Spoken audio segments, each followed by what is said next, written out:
स्मृतिदिन आहे आणि म्हणून आमच्या पक्षाच्या वतीनं माझ्या वतीनं मी त्यांना विनम्र अभिवादन करतो। आणि या पार्श्वभूमीवर काल महाराष्ट्र राज्याचे मुख्यमंत्री आदरणीय एकनाथ शिंदे साहेब हे शिवाजी पार्कला स्मृतिस्थळावर गेले होते।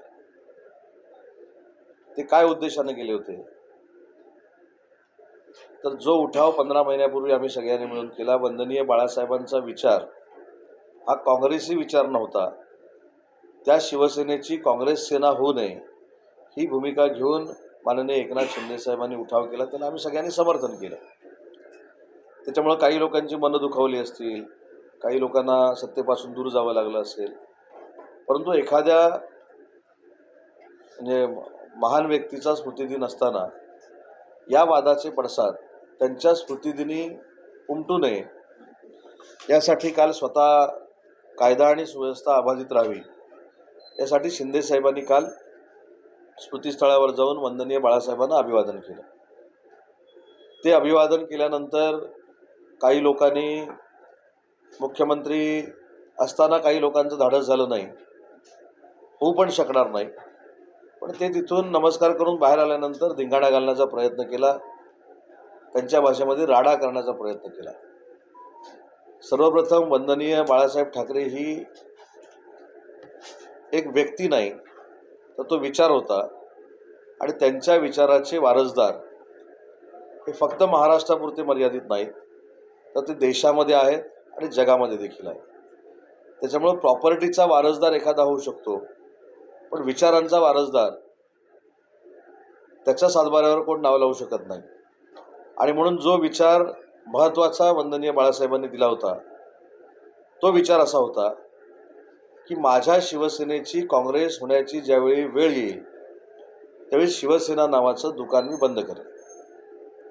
मला तर वंदनीय बाळासाहेबांबरोबर काम करण्याची संधी मिळाली नाही हे माझं दुर्दैव आहे, कारण उद्या सकाळच्या पत्रकार परिषदेमध्ये मला असा प्रश्न विचारू शकतील की उदय सामंतांना बाळासाहेब कधी कळले, पण हे मला प्रश्न विचारत असताना तुम्हाला जे वंदनीय बाळासाहेब कळले होते त्या पद्धतीनं तुम्ही वागला नाही, म्हणूनच एकनाथ शिंदे साहेबांना उठाव करावा लागला।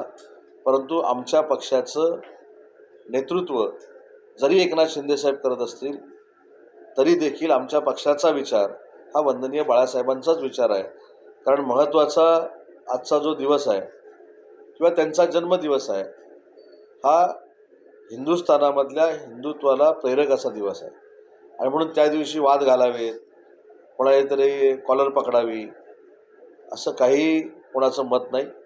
आणि म्हणून काल शिंदे साहेबांनी स्वतः पत्रकार परिषद घेऊन सांगितलं की उद्या माझ्या येण्यानं जर काही वाद होणार असतील किंवा कायदा आणि सुव्यवस्था बिघडणार असेल, कारण दोन्ही म्हणजे शिवसेनेला आणि उद्धव बाळासाहेब ठाकरे शिवसेनेच्या कार्यकर्त्यांना वंदनीय बाळासाहेबांना जर अभिवादन करायचं असेल तर कुठेही वाद निर्माण होणे, कॉन्ट्रोवर्सी निर्माण होणे यासाठी मी जाऊन तिथं दर्शन घेतलं।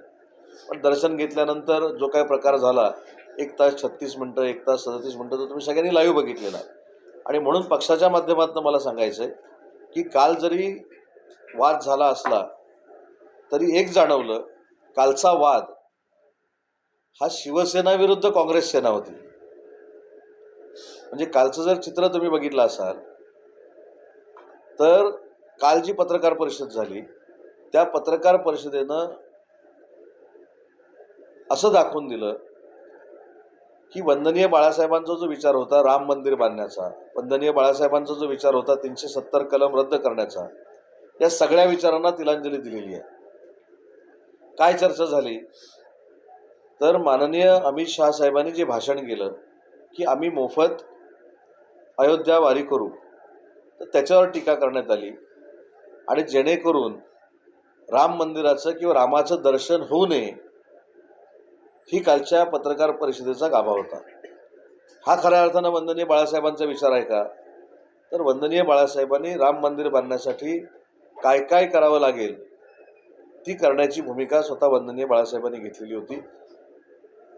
काँग्रेस सेना असं मी का म्हटलं तर कालचे सगळे जे विचार आहेत, म्हणजे राम मंदिर बघायला जायचं नाही, राम मंदिराकडे जायचं नाही, राम मंदिरामध्ये 4-5 कोटी लोक जमतील, त्यांचं असं होईल तसं होईल, मला असं वाटतं की जसं काही वेळा आमच्यावर आरोप केले जातात की भाजप आम्हाला काहीतरी लिहून पाठवतं आणि आम्ही ते वाचतो. गेले 8 दिवस आपण बघत असाल की दिल्लीवरनंच कागद येतो आणि काही लोकांना इथं वाचून दाखवावं लागतं. अमित शहा काय बोलले त्याच्यापेक्षा माझ्या दृष्टीनं नितीश कुमार काय बोलले ह्याला जास्त महत्त्व आहे. आणि नितीश कुमार कुठच्या फोरमवर बोलले, कुठच्या डायसवर बोलले, तर ते बिहारच्या पवित्र विधानसभेमध्ये लोकसंख्या कमी करण्याच्या बाबतीमध्ये जे अश्लील बोलले, महिलांच्या दृष्टीनं अतिशय वाईट बोलले, त्याच्यावर कोणच काय बोलत नाही. खरं तर मला असं अपेक्षित होतं, मला वैयक्तिक, की कालच्या पत्रकार परिषदेमध्ये देशाला आणि महाराष्ट्राला असं ऐकायला येईल की ज्या नितीश कुमारांनी महिलांचा अपमान केला, ज्या नितीश कुमारांनी लोकसंख्येवर बोलताना अतिशय अश्लील अवाच्य भाषेमध्ये बोलले, यांच्याबरोबर आम्हाला राहण्याची इच्छा नाही, ही सगळ्यांची अपेक्षा होती. परंतु त्याच्यावर कोणी काही बोललं नाही. पण राम मंदिर दाखवू नये, राम मंदिरला जाऊ नये. मी आज सरकारच्या माध्यमातून किंवा वैयक्तिक शिवसेनेच्या माध्यमातून सांगतो की राम मंदिर झाल्यानंतर महाराष्ट्रातल्या लोकांना जरी अयोध्येला जायचं असेल तरी त्याची तजवीज महाराष्ट्रातली शिवसेना आणि महाराष्ट्र सरकार करेल, हे आमचं देखील महाराष्ट्रातल्या लोकांना वचन आहे. कारण जात पात धर्म आपण बघून मतदानाचं कडे जात नाही. तर जी सुविधा आहे, आता राम मंदिर होत नव्हतं, राम मंदिर झालंय, माझ्या मतदारसंघातल्या लोकांना जर राम मंदिर बघायला जायचं असेल, माझी जबाबदारी आहे. आज माझ्या मतदारसंघातला सर्वसामान्य माणूस अयोध्येला जाऊ शकतो का? तर मी जर लोकप्रतिनिधित्व करतोय आणि मी जर ते करू शकलो तर त्याच्यामध्ये पाप काय? त्याच्यामुळे कुठेही चर्चा होत असताना ओबीसीचं आरक्षण काढून मराठा समाजाला आरक्षण द्यायचं अशी होत नाही, अशी झालेली नाही, होणार देखील नाही. आम्ही ठाम आहोत की मराठा समाजाला टिकणारं आरक्षण दिलं पाहिजे. याचा इतिहास थोडा तपासून बघितला पाहिजे की मराठा समाजाला गायकवाड आयोगानं शिफारस केली आरक्षण द्यायची, त्याच्यावर हायकोर्टानं शिक्कामोर्तब केलं, हायकोर्टामध्ये ते आरक्षण टिकलं. देवेंद्रजी मुख्यमंत्री असताना सुप्रीम कोर्टामध्ये ते 1 वर्ष आरक्षण टिकलं आणि त्याच्यानंतर सत्तांतर झालं. मी अनेक वेळा असं सांगितलं की त्यावेळी सगळ्यांचीच इच्छा होती की मराठा आरक्षणाची जी समिती आहे त्याचे अध्यक्ष एकनाथ शिंदेसाहेब जर झाले असेल, त्यांची काम करण्याची जी स्टाईल आहे त्याच्यामध्ये अनेक प्रश्न सुटले असते. परंतु त्यावेळी अन्य कोणतरी त्या समितीचं अध्यक्ष झालं. तुम्हीच सगळ्यांनी काही ठिकाणी लिहिलं गेलं, काही ठिकाणी आम्ही बघितलं की मराठा समाजाचे जे नेते होते त्यांनी सांगितलं की आम्हाला समितीचे अध्यक्ष भेटतच नाही. मग समितीचे अध्यक्ष जर मराठा समाजाच्या नेत्यांना भेटत नाहीत तर ते मराठा समाजाचं आरक्षण टिकण्यासाठी वकिलांना भेटत होते का? त्यावेळी मी सरकारमध्ये होतो पण कमिटीमध्ये नव्हतो. त्याचं उत्तर नाही असं आहे. मराठा समाजाला आरक्षण देण्यासंदर्भात तत्कालीन सरकारमध्ये सरकारच्या प्रमुखांनी किंवा समितीच्या अध्यक्षांनी कधीही मराठा आरक्षण देण्यासंदर्भातली चर्चा देखील केली नाही. त्याच्यामुळं आता ज्यांना जो राजकीय हेतू डोळ्यासमोर ठेवून जे काय करतायत हे योग्य नाही. आणि म्हणून मराठा समाजाच्या बाबतीतला जो निर्णय आहे त्याच्यावर आम्ही ठाम आहोत. आणि ओबीसीच्या बाबतीत आपण जो आता म्हटलं की अंबडला जी आज फार मोठी सभा आहे त्याच्यामध्ये देखील शासनाच्या वतीनं मला सांगायचं की कुठेही ओबीसीचं आरक्षण काढून घेण्याचा, कुठेही कमी करण्याचा किंवा कमी करायला टिकणारं आरक्षण आम्ही देणार आहोत आणि त्याचा कुठचाही परिणाम अन्य घटकावर होईल असं मला वाटत नाही. देशाची अस्मिता आहे आणि राम मंदिर प्रत्येकालाच बघता येईल हे मी सांगू शकत नाही. आणि म्हणून एक क्रायटेरिया ठरवून महाराष्ट्रातल्या जनतेला जर राम मंदिर बघायचं असेल तर त्याची सोय शिवसेना म्हणून तर आम्ही नक्की करू, आमच्या परीनं वैयक्तिक आम्ही आमच्या मतदारसंघातनं नक्की करू.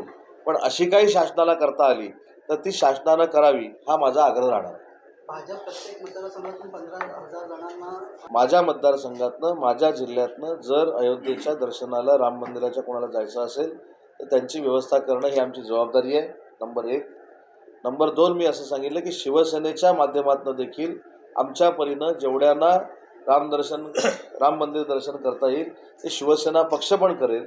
आणि त्याच्या पुढं जाऊन मी सांगितलं, मंत्री म्हणून माझा आग्रह राहील की जे ऐतिहासिक राम मंदिर होतंय काही कालावधी ठरवावा, 1 वर्ष ठरवावं, 2 वर्ष ठरवावं, पण ते राम मंदिर हे प्रत्येक जाती धर्माच्या माणसानं बघावं ही प्रामाणिकपणाची माझी इच्छा आहे आणि तसा निर्णय शासनानं घ्यावा.